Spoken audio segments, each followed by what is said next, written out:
Recording in progress. Hey, everybody, this is Ed Dose at St. Vitus Studio, and we're talking with Jeffrey Morgan. Jeffrey is going to tell us a little bit about himself, where he's from, what he did or what he does, and I'm going to let Jeffrey talk. Thank you very much, Edward. My name is Jeffrey Morgan. I am in Canada. It's the Great White North, eh?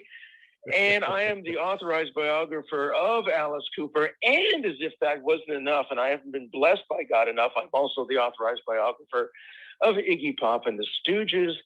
I spent 20 long years writing for Cream, America's only rock and roll magazine.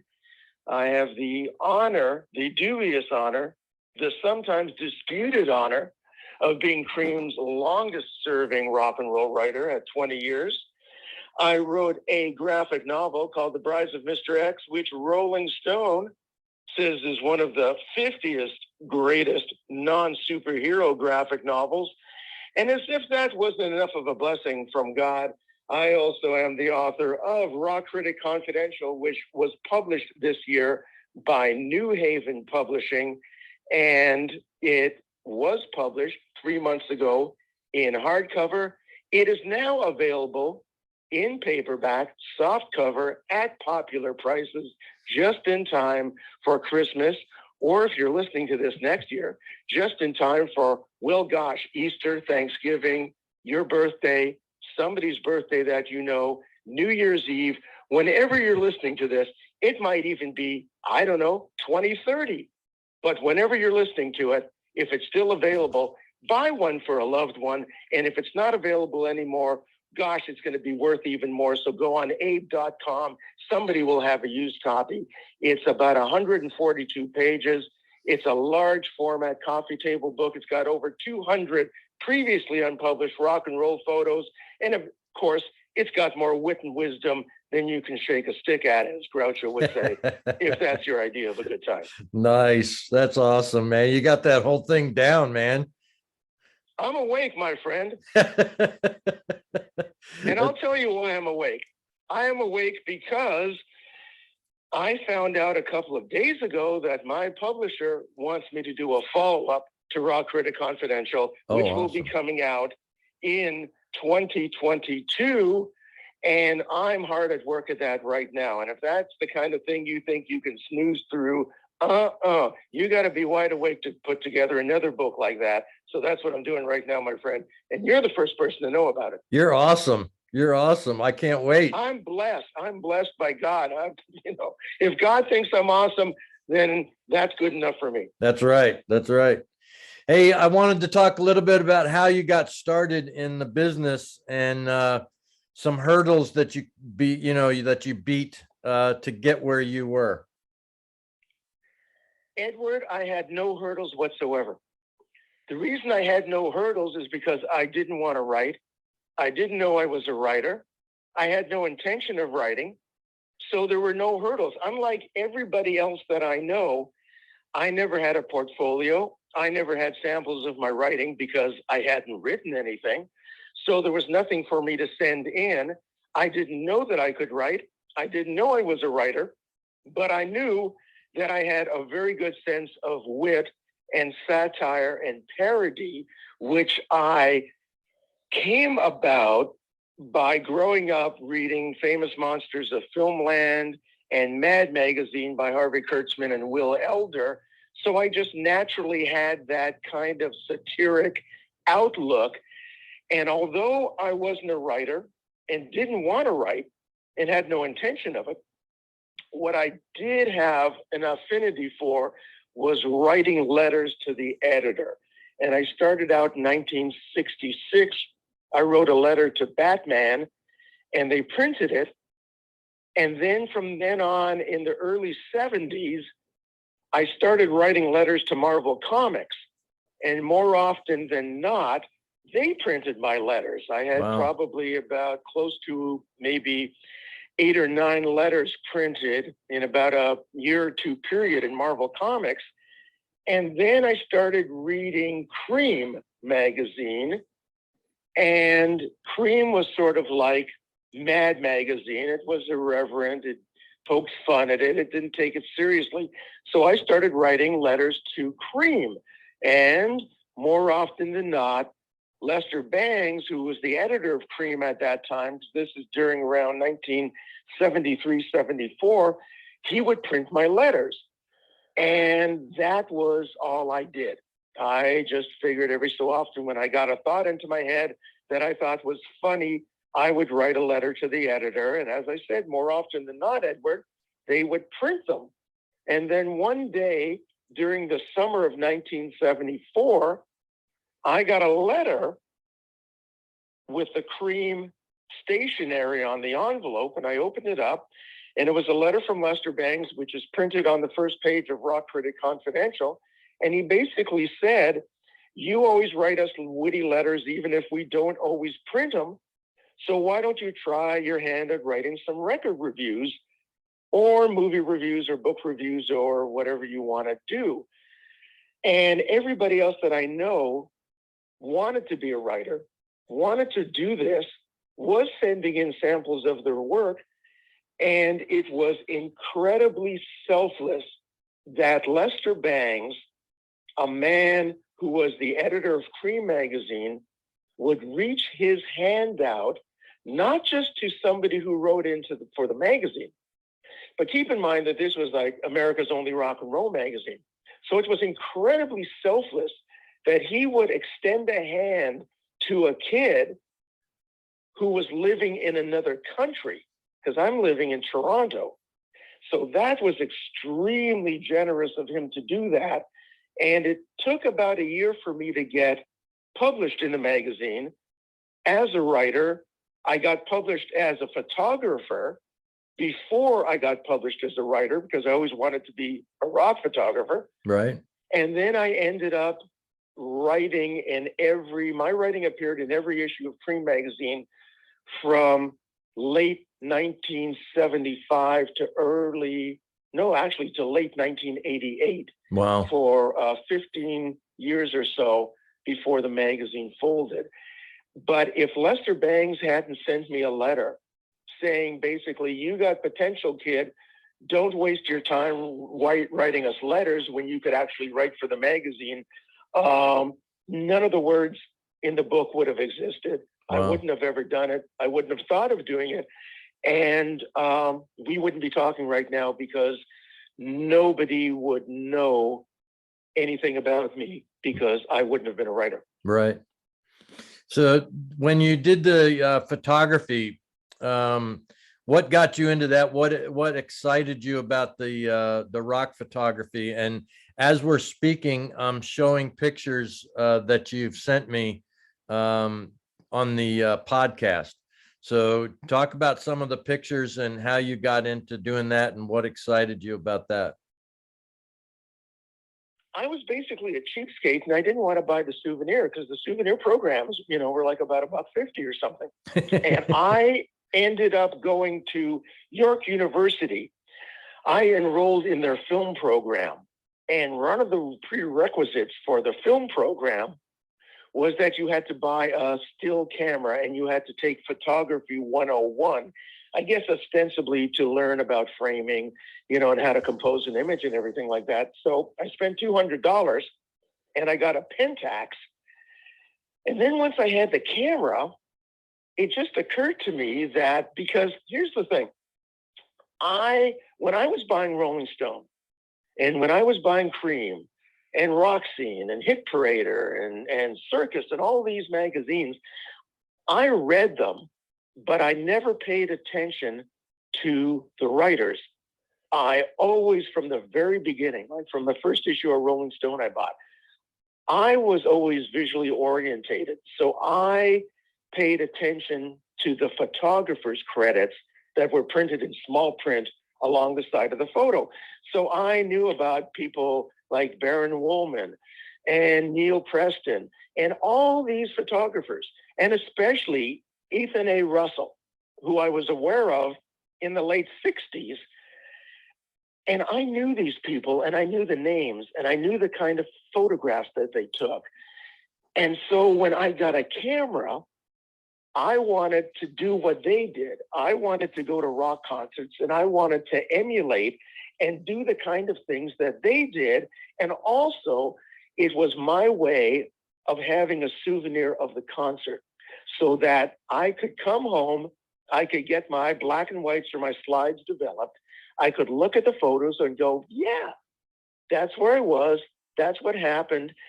And then as it turned out, I would figure that, years later, if I couldn't remember that I was at a show or what it was, I would have all these photos. So I started to go into the concerts. When I went to Maple Leaf Gardens, my father was a sports broadcaster.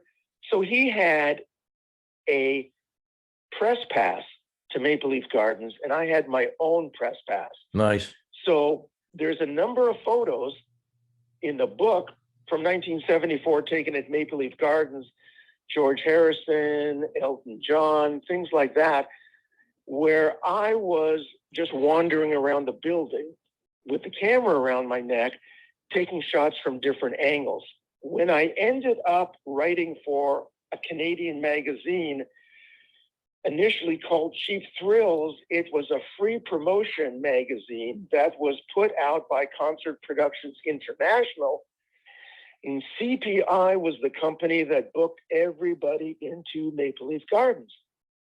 So when I became the editor of that Canadian magazine, one of the perks that I had was I was given first call on, it started out being fourth row center tickets. And then further on down the road, I got front row center tickets. So anybody that came to town, I would have first dibs on those seats. So if some flaky act came through that I wasn't interested in, I just wouldn't claim them. But every time some big act came in that I wanted to take pictures of or just wanted to go see, I would claim the tickets and I would take my camera. And as it turned out, by the grace of God, from the very beginning, I knew what I was doing and I could do it. But I wasn't interested in doing it professionally. I was interested in just doing it to have souvenirs. So I took 15 years worth of photographs at rock concerts, and I basically took the transparencies and I put them in a couple of binders and I covered them with a cloth and I kept them in the bottom of a closet.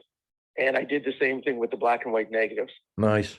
So 50 years later, every so often I would show the pictures that I had to people and they would say, well, you should do something with these. You should put them in a book. And because they had never been run through a projector and they were sitting in archival slide pockets in a binder, covered with cloths in the bottom of a closet, when I finally pulled them out, they hadn't faded. Right. The slides are still in pristine condition because they hadn't been exposed to that much light. By that time, I got a Pro Epson scanner, and then I started getting to work on them. And then, and this is sort of alludes to what you're talking about. When I was doing the writing got published in Cream, and that was nice. When I took the photos for my own benefit, I took the photos and they were nice, and I put them away. I realized that after decades passed, they ceased becoming souvenir photographs. They ended up becoming historical documents. Right, right. And then when it came time to do the book, most writers, well, pretty much every single writer, every music writer, all they can do is write. And pretty much every rock photographer, all they can do is take photos. Right. You might get a guy like Bob Gruen putting out photography books, but the writing is it's an afterthought, because pretty much every rock photographer, with a few exceptions, they can't write, otherwise they would have done it. So you get photograph books by Bob Gruen, and instead of Bob, and I love Bob Gruen's work. He's one of the people I'm a huge fan of, but he can't write his way out of a paper bag. Right. He photographed John Lennon. I mean, he photographed John Lennon. Yeah. And the best he can say is, when I was in the presence of John Lennon, I knew I was in the presence of greatness. Well, that's okay. But, to paraphrase Joe Perry on the title of his first solo album, let the photos do the talking. Right. If you got a photo of John Lennon, you really don't have to say anything. I've got all these photos, and it's up. And I'll be honest with you. I mean, they're world-class photos. You can debate whether my writing's any good. That's questionable. But the photos, people are visual. You may not like the person in the photograph, but you'll know immediately that it's a world-class professional photo. That's the difference. Right. So when you've got a photo, if you take a photo of John Lennon, well, just print the photo of John Lennon. Yeah. You win. Yeah. You don't need you to don't say have anything. Yeah. But what happened is, as the decades went by, I had a body of writing, and I had 1,000 photographs that nobody had ever seen. And now, because the writing and the photography had historical value, I could combine the two together and put out the combination of the two. And I was very fortunate to do that. Right. Right. So who is everybody that you took photos that you liked, from what you just said? So who was your favorite person to go see in concert? Forget about the pictures, forget about the writing. Who was your favorite entertainer to watch, to almost where you forgot to take pictures and you just watched the show like, oh my God, this is, unbelievable? I guess the Beatles in 1964, and I didn't take an Instamatic. It's been downhill since then. Right. But I'll tell you though, there was one time, because every time I went to a concert, I didn't sit and every so often raise my camera up and take a photo. Now, this may sound obsessively excessive, but when it comes to things like this, I tend to be an unreasonably obsessive person. I would go to a concert and I would watch the entire show through the lens finder. I never sat and watched it and then raised my camera.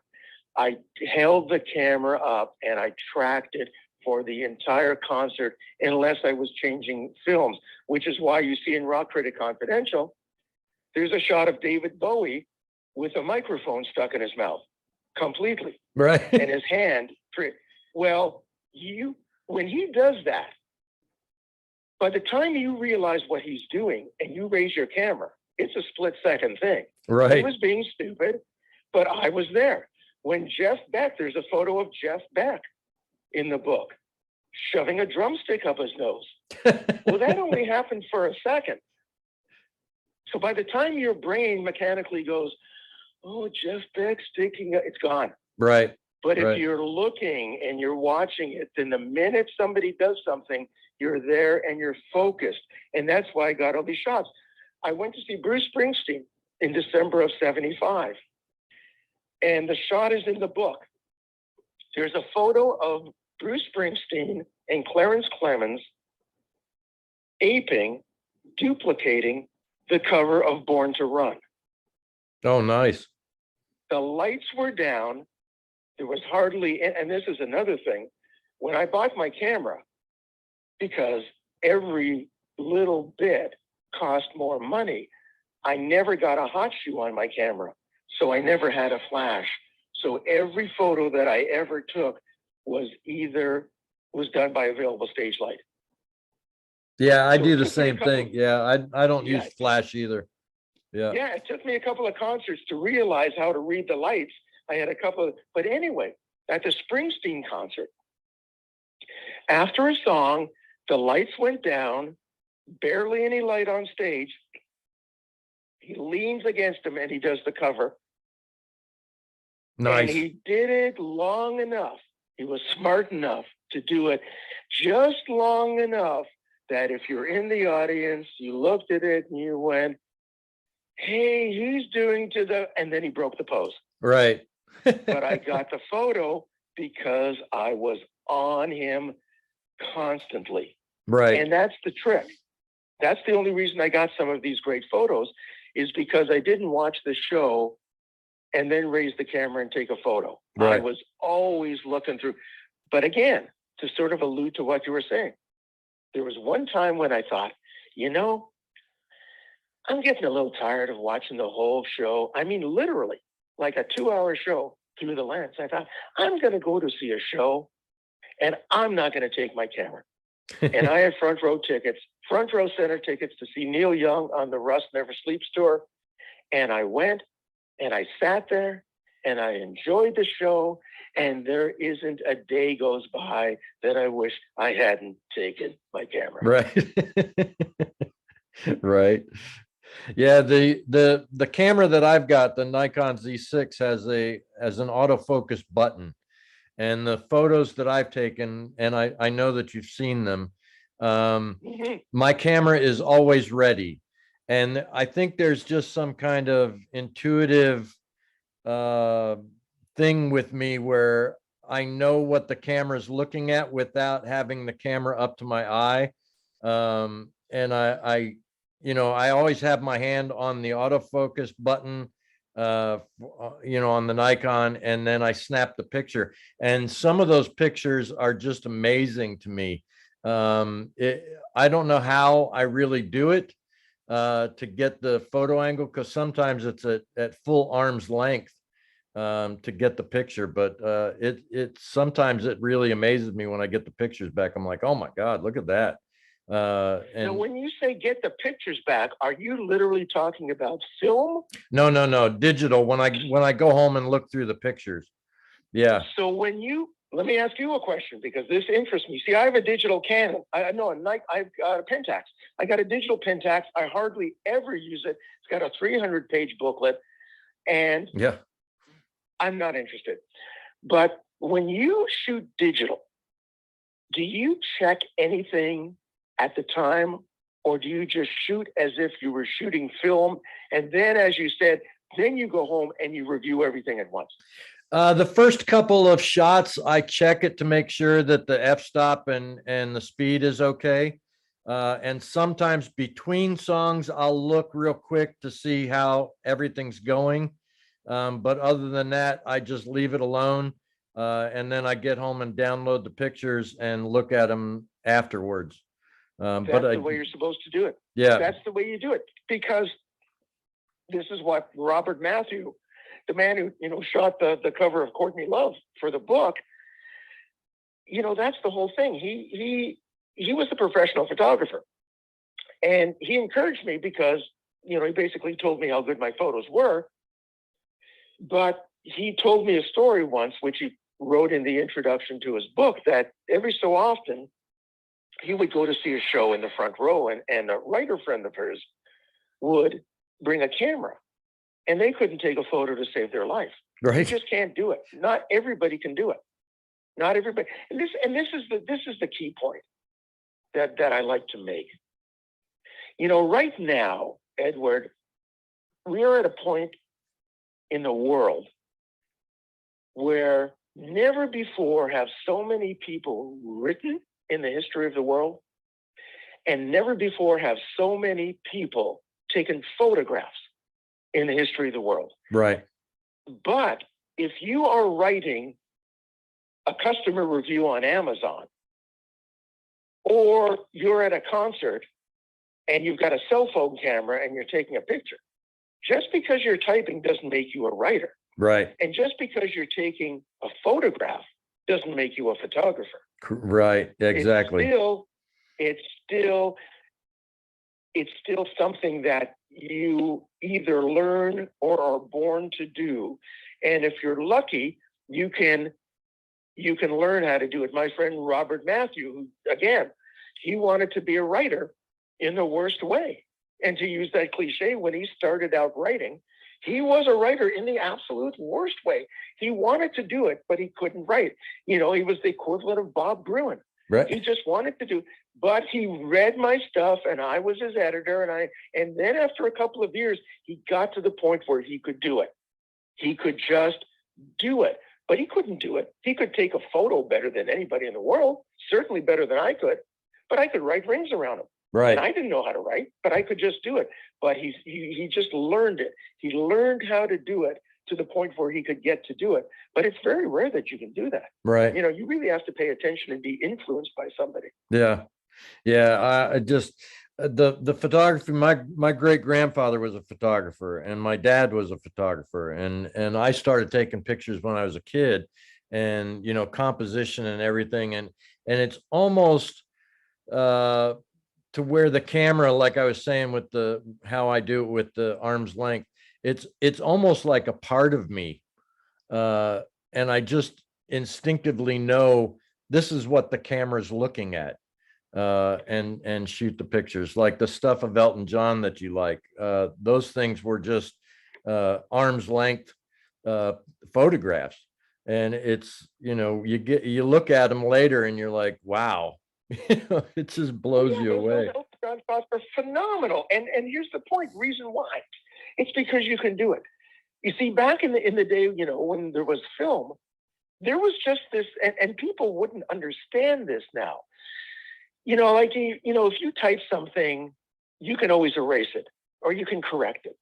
But the idea that you're taking a photograph and there's film in the camera, and you have that innate, subconscious, supreme ability that you're not even thinking about, that you just know you can shoot a roll of film, or like in my cases, you know, when I go see Bowie or the Rolling Stones, you know, I would shoot like 7 and 8 rolls of 36. Right. I would just shoot, and I knew that I got what I was looking for. Oh yeah. There was no question. I just knew when I got the stuff back. Now, my rule of thumb always was, if I shot a roll of 36 and I got one frame out of the 36 that was a keeper, that was a good average. Exactly.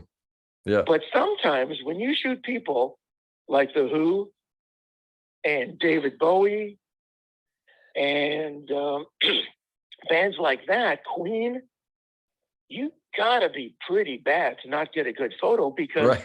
those people are entertainers. They're funny to look at. They know what they're doing. You've got to be a clod if you can't come away with at least 1 or 2 good pictures of these people, because that's what they're in the business to do that. Right. You Right. just don't expect them to shove a drumstick up their nose Right. or stick a microphone in their mouth. But that's Right. a bonus, Right. you know. Right. I think you know, the coolest thing I think during a concert when I'm taking the photographs is when everything comes together and you click the picture and you know that picture is the picture. You know, and you get all excited because you know that, you like you know, like the drumstick, you know, nobody else has that picture. And it's just an amazing thing that happens, I think, to a photographer when they click the camera and they know that's it, that's the picture. And I love that feeling. There was I've never had it happen to me, but I kind of liken it to the experience that I would have if I heard a noise in my house in the middle of the night and I came down and I switched on the light suddenly and there was a robber there, but I happened to be holding a sawed-off shotgun pointed at him. Yeah. You know, Yep. full of thumbtacks. Yep. Yeah, that's the kind of feeling where you go, I've got you. Right, right, exactly. And that's happened when I've taken concert pictures. And I love that feeling. And you get so excited, you know, you speed home and you get back to the computer and you open it up and you're like, where's that one picture? And you open it up and it's like, yep, that's exactly what I knew I got. And it just, go ahead. This is why I really love that photo that you took of Elton at the piano. And I hope you put that thing up so people can take a look at it, because, and this is what Robert Matthew in the introduction to Rock Critic Confidential was talking about. I like to take portraits. So most of my photos aren't pictures of people performing.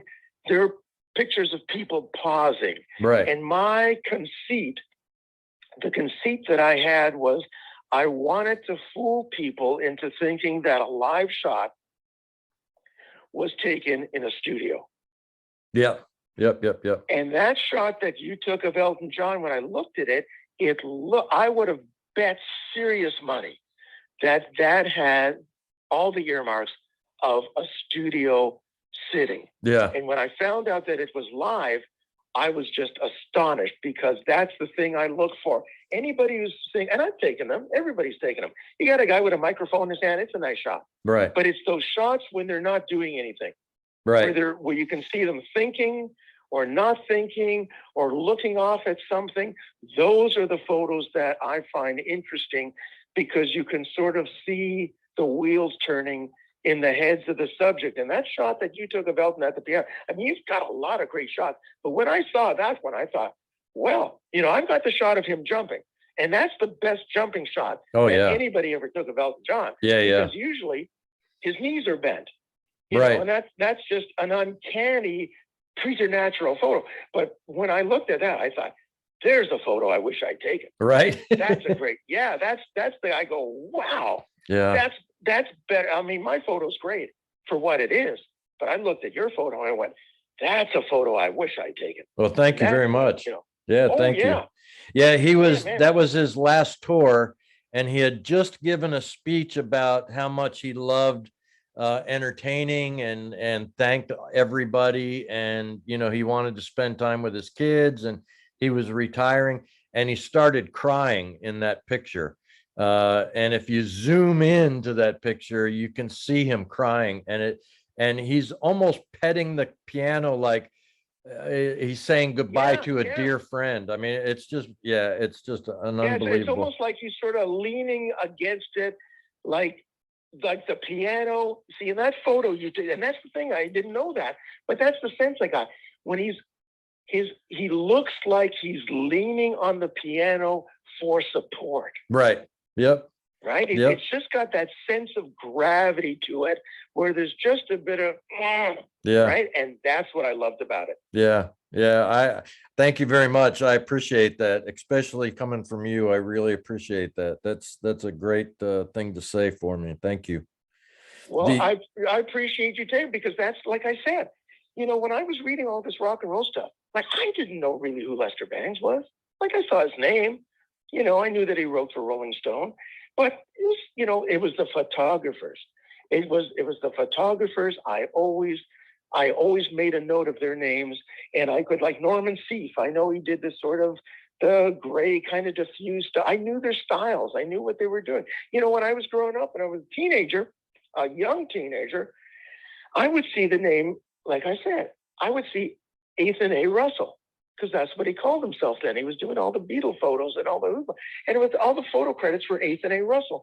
And I had this mental image of a guy who looked like Ralph J. Gleason, a guy in his 60s, with glasses and a pipe and a tweed jacket with elbow patches. And that was the image I had of Ethan A. Russell, this old grizzled guy taking these pictures. Right. And then years later, I would see this punk kid who was like as young as I was.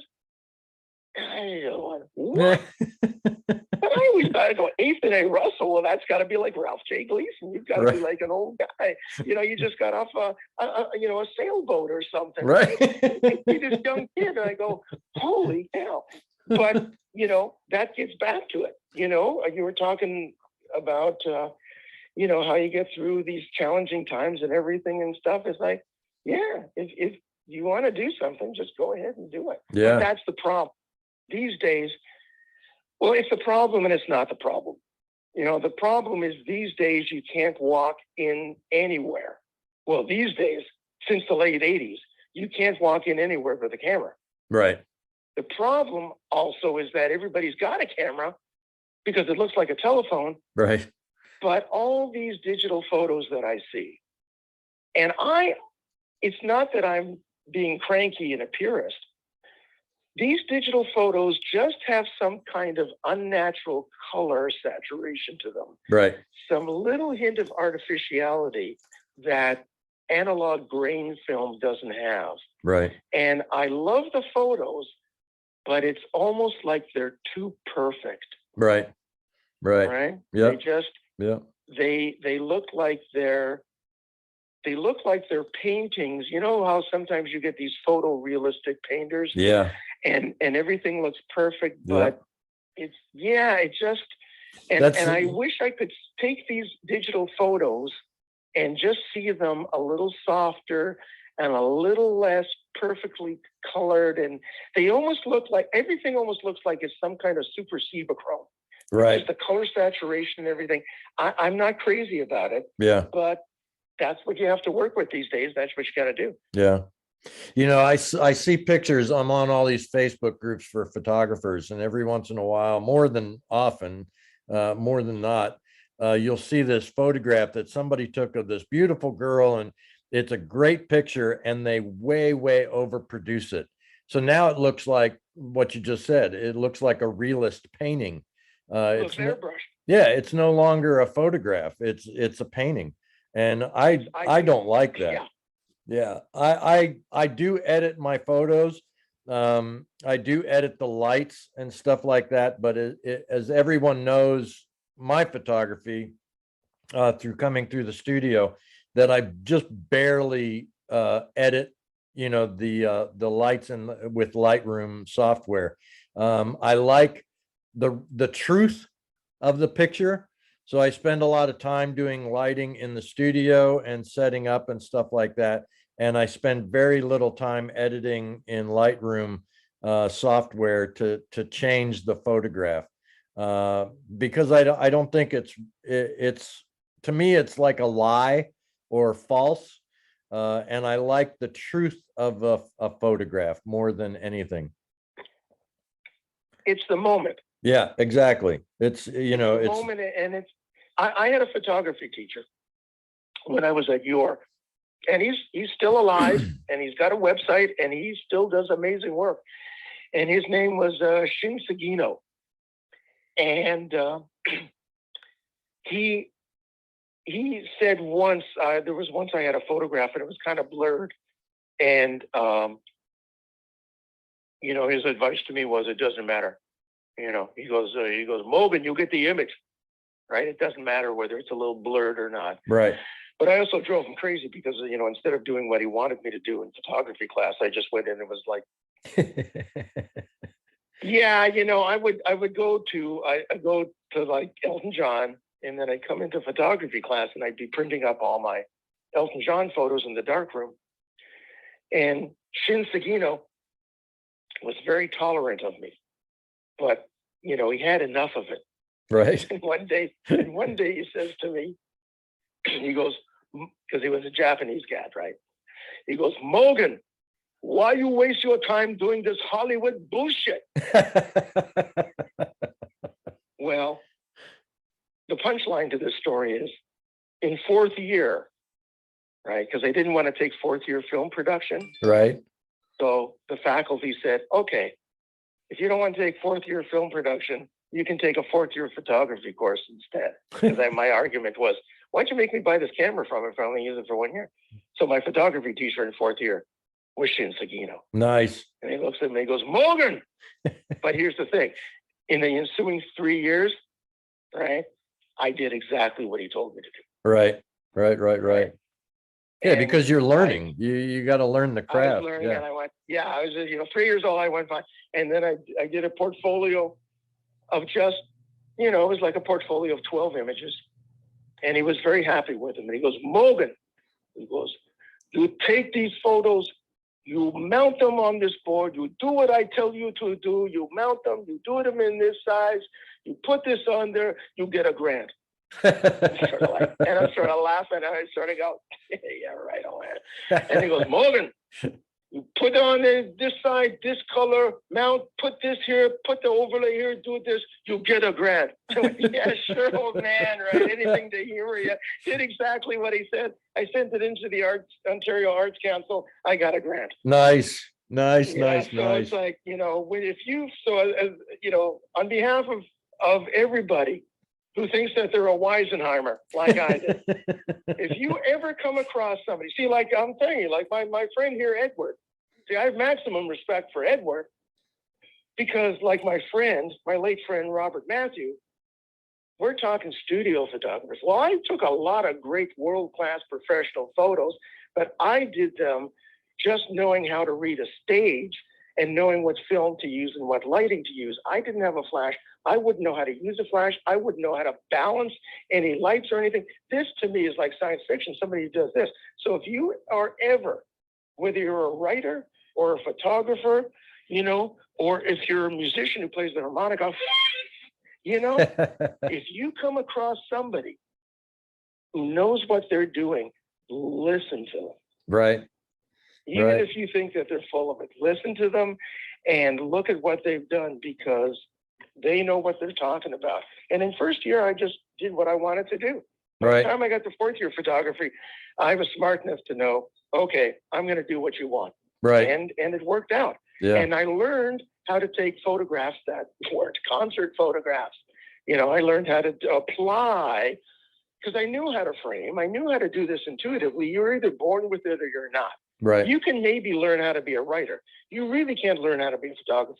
Right. You've got to, because you've got to conceptualize stuff. And so I learned in fourth year how to map that over to different types of photography, to use the skills that I had in a different environment. And yeah, it works, but you've got to, and this is the problem with the world today. That's the problem I had when I was, you know, when I was a teenager. Yeah. Nobody's humble anymore. Yeah. Everybody thinks they know what they're doing. Yeah. Everybody thinks they know that they're doing something better. Yeah. And if you don't agree with them, the problem's not with you, it's with them.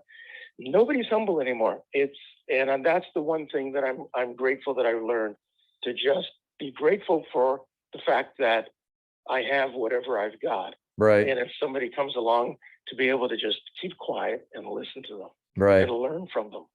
You know, it's funny. I've got other photographers here in Seattle that want to come to the studio and have me show them how to do all this stuff. And they say, how do you do this? And I said, you know what? I just point the camera and shoot. That's really all I do. And I don't know. I mean, I do know, but it's not something that is imperatively important to me, the lighting and so forth. I just get to know the subjects, the models that come in. I talk to them beforehand and get them comfortable, and then set up the lighting that I think would work. And then I take the picture. But a lot of the photographs that I take, I think most of the comments are, that person looks very calm and comfortable. You know, and I live out here in the country, and the studio is out in a 3-acre wood. And so to have, you know, the female models especially come out and trust me enough to do the photography that I'm doing, I think says a lot about me. Like one of the girls the other day wrote a comment saying she wanted to make a review for me. And the only thing that she could really say was, you can trust Ed because I trusted him enough to help me get into a latex miniskirt. And I just try to make everybody feel comfortable. And I think that comes out in the film, in the photographs. no, And I'll tell you one. Let me tell you something, Ed. Sure. Based on what you just said. This is where there's a parallel between your work and my work. There isn't a parallel between your work and my work photographically when Right. you're in the studio. But there's a parallel between your work in the studio and what I do when I interview somebody. Right. Right. Wow. Right? Yeah, I That's appreciate where you can draw a line. Yeah. Like if you can take a photograph of somebody and they trust you and they let down their defenses and you can get a hint of who they really are in the image, that's what I do when I interview people. Right. Yeah. Yeah. Right? Yeah. I appreciate that. Thank you very much. You know? Yeah. Because when I interview somebody, first of all, I've only interviewed people that I like. So I know their careers inside out. Right. I've bought all their records. I've bought tickets to their concerts. The only reason I really got into this once Lester Bangs hired me was because I had the opportunity to meet rock stars and get their autographs on the records that I had bought. Right. So every time no lie, Right. every time I went to interview somebody, I brought along my records and I got them autographed because I'm a fan. Wow. Lester Bangs once famously said, "The rock star is not your friend." That's why Lester Bangs' interviews were always combative. The rock star is always my friend. Right. And I would go into any interview with a couple of records under my arm, and they knew that I bought the records. Here's another key thing, too. I wasn't a guy who was doing it because I was assigned to do it. So I'm not sitting there talking to them, and I don't know who they are, and I'm doing it because I got to pay the rent, and I got to write a story. They know that I'm there because I got the records. Yeah. I bought the records. Yeah. I know their career inside out. I'm a fan, and I'm one of the people that made them a millionaire. Right. Right. And once they know that you're not there working to punch a time clock, right, and that you're there because you're just over the moon that you get to meet one of your favorite rock stars, and you've got all the stuff, and you help make them, you can ask them anything. Right. And that anybody else would ask them, and it would seem combative. It would seem that you're picking a fight. It would seem that you're being a smart ass. But if they know that you're a fan and that you're on their side and you're doing it because you're a fan and you just want to know, they will tell you anything. Right. And with anybody else, they'll either hit you or they'll walk out. Right. Exactly. And that's why I could tell Ted Nugent that he was a cartoon character. and he listened to me. Right. You know, that's why I could, talk to Lou Reed, about, asking him if he was scared of death. And he was, you can ask these. I asked Ian Hunter I just sat there and I said, "So how does it feel to have all your albums deleted?" Oh. And he answered me. He goes, "I think it sucks." Yeah. He didn't take offense. He knew that I was there as a fan. Right. And that's the same thing. If you get somebody, and I've never done it, and that's why it's like voodoo for me, to set up a reflector light and a key light, and it's like flashes. Holy cow, that's like science fiction for me. But the whole thing is, your bit is to get them comfortable. Yeah. So they won't be tense, so you won't see in there, and they can relax. And when I talk to all these rock stars, they're relaxed. Yeah. More often than not, they're joking. They're laughing. Yeah. It's not a job. It's not an obligation. It's a conversation with a fan, just the way they would talk to a fan after the show at a meet and greet, and they would give me the same dignity and respect that they would give somebody who's paid $250 to talk to them for a couple of minutes. Right. And that's what you do. Yeah. It's the same thing. Yeah. Yeah. It makes a world of difference, doesn't it? Absolutely. Because I get interviews. If anybody out there is interested and they buy Rock Critic Confidential by Jeffrey Morgan, published by New Haven Publishing, now in paperback, they'll read interviews that nobody else will do. Right. And it's the same thing with your photos, right? You're going to get that connection. Yeah. Yeah. You can tell when it's a job. Yeah, exactly. And you can tell when there's a connection between both parties. Yeah. That's valuable, man. Yeah. Yeah. I appreciate you saying that. Thank you very much. Yeah. I try really hard. But this is the thing. This is why I can say it. I can say it because having done photography and having been gifted by God to be able to do it, just like when I touch up my photos on the computer, I'm gifted that I can, and this is something a lot of people can't do. I have a good friend, who's a very good photographer. He's like me. He can just do it. He has no idea how to run a computer. And I'm just blessed that I can sit down with like Photoshop and I can just do it. Yeah. Yeah. Right? Yeah. I mean, I scan my slides at like 9,600 DPI. Wow. and I go into them at a subatomic level and I touch them up, it just looks like blobs. You can't see anything. Right. But when you zoom out, it's flawlessly invisible. But I can just do that. I know how to do that, you know? Yeah. And it's so when I say these things about your photos, it's because I literally see it. I appreciate them. I can do, you know, especially stuff I can't do like the studio work. I can relate to the live work you do because I've done that. And I could do it right now if somebody gave me a good roll of film, and I could do it.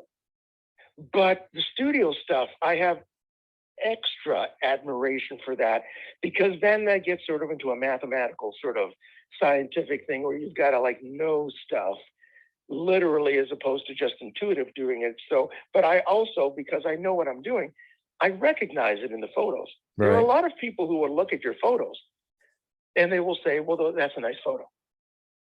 And they would say the same thing if they saw a photo in a magazine. Right. It's a nice photo. Right. I've had people introduce me and they go, oh, this is Jeffrey. He's a writer. And that's as far as he goes, just on a surface level. Right. There's no profound understanding of it. It's just like, oh, this is Jeffrey. He's a writer. Right. And the sky's blue. You know, and water's white. Yeah. Right. So they'll look at your photo and go, oh, and here's the thing. And this is the punchline. People will look at the photo, that photo of Elton John. Here's what, and I hate to say it, and I hope you tell me I'm wrong, but I bet 90% of the people who look at that photo go, oh, Elton John. And all they see is Elton John. Exactly. Yep. And they don't see the background. They don't see the hand. They don't see the expression on his face. They just go, oh, Elton John. Yep. They're not even aware that you took the photo of Elton John. Yeah. They go, oh, Elton John. Yep. Yeah, exactly. You know, they don't see the emotion or anything in the picture. They just, that's a nice picture. Yeah. Yeah, so on my face, they go, oh, Freddie Mercury. Right. Yeah, well, yeah, but you think it's a good photo, Freddie? Oh, it's Freddie Mercury. Yeah. I go, yeah. Right. So tell us, I'm gonna wrap it up here because we're almost getting at an hour here, but I wanted to let the viewers know, because I'm posting your pictures on this podcast as well. I wanted to let them know about the watermarks that you've got, because I think the way you describe it is funny. But go ahead and tell them why you do that so they understand why that's on there. I always watermark my photos, though. People who have got class and elegance and style, you know, like my good friend Edward, they'll just put a little line in the corner. You know, anybody can just crop that out, right? Right.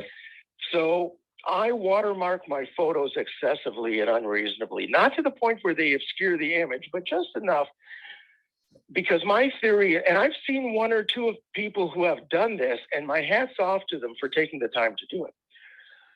But my theory is, if somebody is going to steal my photos and copy them and put them on Pinterest at 72 dots per inches, right. I want them to work at digitally removing the watermark and earning the right to put the photo up there so it'll be there and nobody will know who took it. Right. Yeah. I've had so many people take my watermark off. And, the concert pictures, I'm a little more careful about, but and I hide stuff in guitar frets and things like that, or clothing. So they don't see it, but if you looked at it, you'd see where it is. Here's a cautionary tale for both of us. My good friend, who I always refer to, the late Robert Matthew, took the front and back cover photos of my book and a lot of pictures inside, because he was a professional. He never watermarked anything. And his theory was, well, let them take the photos, because they can't print them. Because they're like at 72 or 96 DPI, right. So if they try to print them, exactly. They can't do anything with them anyway. Right. So, he wasn't concerned about not getting the credit for it. He just thought they can't do anything with them. They can't print them. So let them. So he never watermarked anything. And I'll tell you, he's a braver man than I am, because I won't let anything go out. And then it dawned on me, I might as well watermark them and plug the book at the same time. Yeah, exactly. The pictures that I post on Instagram and Facebook and so forth and the webpage, they're all screenshots. So they're very low quality pictures that I post on those sites. So if you did if you did want to print those up, the quality would just be complete shit. So, but yeah, so I'm a little bit like your friend there when I do that. It's just a screenshot of something that I put on there. So, well, Jeffrey, I really appreciate you talking with me. It was fun talking with you, and I learned quite a bit. And I'm going to post the pictures that you sent me along with this podcast. Otherwise, it's just a picture of me on the podcast because we're talking to you over the phone. And I'm hoping that the quality is good enough for everybody to hear so they can learn a lot about you and learn about your photography and your history.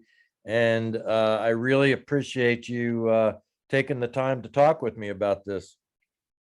I appreciate talking to you about photography, Edward, because everybody always wants to talk about the writing. And frankly, I'm more interested in the photography because that interests me more. But I understand that everybody wants to talk about the writing and the interviews, but it's refreshing. It's a nice change for me to be able to talk about photography with somebody who's as accomplished as you are. So I got to tell you, it's been a delight. Thank you very much, Jeffrey. I appreciate you.